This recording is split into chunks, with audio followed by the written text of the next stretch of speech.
Long term அட்வைஸிங்ன்னு சொல்லிட்டு எடுக்கும்போதே வந்துட்டு, first ஒரு ஒரு 5,00,000 இன்வெஸ்ட் பண்ணுங்க. அது ஒரு 3 இயர்ஸ்க்கு அப்புறமா வந்துட்டு எவ்ரி மந்த் வந்துட்டு ஒரு 1,00,000 1,00,000 நீங்க வெளியில எடுத்துக்கலாம்.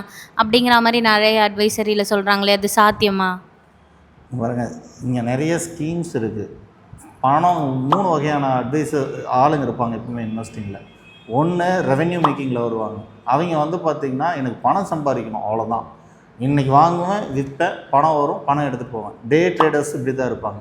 ஒரு கட்டம் வரைக்கும் ஸ்விங் ட்ரேடர்ஸும் இப்படி தான் இருப்பாங்க. 100 ரூபாய்க்கு வாங்குவாங்க, 6 மாதம் வெயிட் பண்ணுவாங்க, 150 ரூபா 130 ரூபா கிடச்சிதுன்னா விற்றுருவாங்க, அவ்வளோதான். மறுபடியும் அடுத்த ஸ்டாக் நோக்கி போயிடுவாங்க. இவங்கெல்லாம் வந்து வெறும் பணம் சம்பாதிக்கிறதுக்காக மார்க்கெட்டுக்கு வர்றவங்க. இது ஒரு டைப், இல்லைன்னு சொல்ல வரல. அடுத்தது இப்போ நீங்கள் சொல்கிற மாதிரி ஸ்கீம்ஸு கீழே வர்றது, பென்ஷன் ஸ்கீம் மாதிரி வர்றது, ஃப்யூச்சரில் ஜென்ரேட் பண்ணுறதுக்காக இப்போ வந்து நான் ஒரு கார்பஸ் இது பண்ணுவேன், அதுக்கப்புறம் கொஞ்சம் கொஞ்சமாக நான் அந்த பணத்தை எடுத்து நான் சந்தோஷமாக இருப்பேன்னு நினைக்கிறது. இது ஒரு டைப்.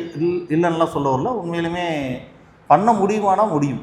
ஆனால் அதுக்குண்டான அக்குமுலேஷன் ஃபேஸில் இருக்கிற ரிட்டர்ன்ஸ் என்ன, டிஸ்ட்ரிபியூஷன் ஸ்பேஸில் வந்து நீங்கள் எவ்வளோ விட்ரா பண்ணிக்க போகிறீங்க அப்படிங்கிறதெல்லாம் இருக்குது.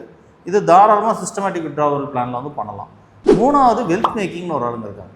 அது வந்து நான் சம்பாதிச்சிட்டேன், பணம்லாம் என்கிட்ட இருக்குது, இப்போ இருக்கிற பணத்தை எனக்கு பல மடங்கு பெருக்கணும், அந்த மாதிரி இன்வெஸ்ட் பண்ணுறதுங்கிறது வேறு டைப் இருக்குது. முதல்ல நம்ம வந்து ஒரு இன்வெஸ்ட்மெண்ட் நீங்கள் போகிறதுக்கு முன்னாடி நீங்கள் என்ன மாதிரி இன்வெஸ்டர், எதுக்கு உள்ளே வரீங்க, இந்த பணத்தை எதுக்கு இன்வெஸ்ட் பண்ணுறங்கிறத நீங்கள் தெளிவாக இருந்தீங்கன்னா, மார்க்கெட்டில் இன்றைக்கி அதுக்கு உண்டான ஸ்கீம்ஸ் இருக்குது. நிறைய மியூச்சுவல் ஃபண்ட் ஸ்கீம்ஸ் இருக்குது. டைரக்ட் ஈக்விட்டி சிலருக்கு மட்டும் வந்தாவே போதும். நிறைய பேர்த்துக்கு மியூச்சுவல் ஃபண்டே போதுமானது தான்.